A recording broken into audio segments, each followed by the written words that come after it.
Повестка дня заседания состояла из 6 вопросов, 2 из которых касались исполнения бюджета фонда репатриации за 2015 и 2016 годы. Председатель фонда подробно отчитался о проделанной работе. Джон Смыр рассказал, как и на что тратились средства.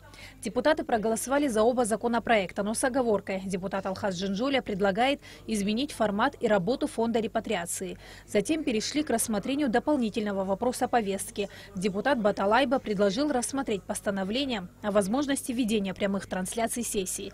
Такая практика существует во всем мире, и технически в Абхазии тоже можно это осуществить, считает Айба. По его мнению, работа законодательного органа должна быть открыта для общества. Мы сегодня на пороге стоим, когда люди должны знать, и парламент должен быть максимально открытым, что позволит нам контактировать с людьми и уйти от лишних вопросов и недомолвок.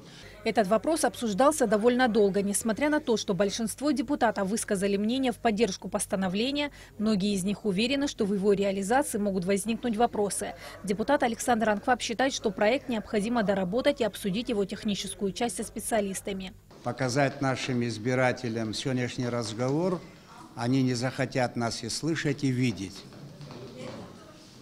В этом я не сомневаюсь ни одной минуты. Второе. Не будем ломать копья по тем вопросам, которые являются общеизвестными и достаточно простыми. Другое дело, сможет ли абхазское телевидение организовать эту большую серьезную работу. И третье. Возможно случится так, что вся мощь и все способности абхазского телевидения в тот или иной день будут сосредоточены здесь. Чисто технически. А нужно или не нужно, это вообще не предмет спора или обсуждения. Конечно, нужно. Но как?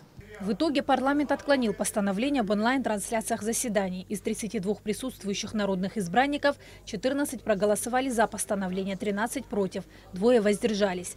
Затем приступили к рассмотрению кадровых вопросов. Единогласно путем тайного голосования депутаты избрали Олесю Тарба судьей Верховного суда Абхазии, Амиани Логуа на должность судьи арбитражного суда, Марат Авицба судьей суда города Сухум. А вот состав Конституционного суда полностью не сформировали, и на этот раз парламентарии не поддержали кандидатуру Сафарбия Миканба.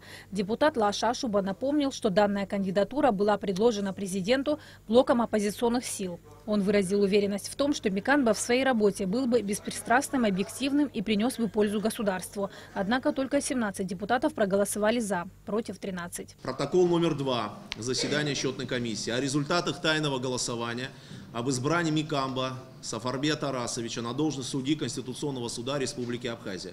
Присутствовало 32 депутата, всего было выдано бюллетеней 35, выдано 32 бюллетеня, проголосовало 30 депутатов. За кандидатуру Сафарбия Тарасовича Миканба проголосовало 17 человек, 13 высказались против. По итогам тайного голосования Миканба Сафарбий Тарасович не избран на должность судьи Конституционного суда Республики Абхазия. Таким образом, Конституционный суд вновь не удалось сформировать полностью. В состав Конституционного суда должно входить 5 судей. Ранее судьями Конституционного суда уже были избраны Людмила Ходжашвили, Рауль Пантия, Нури Таня и Диана Пилия. Сима Аргун, Беслан Чхинджерия, Абхазское телевидение.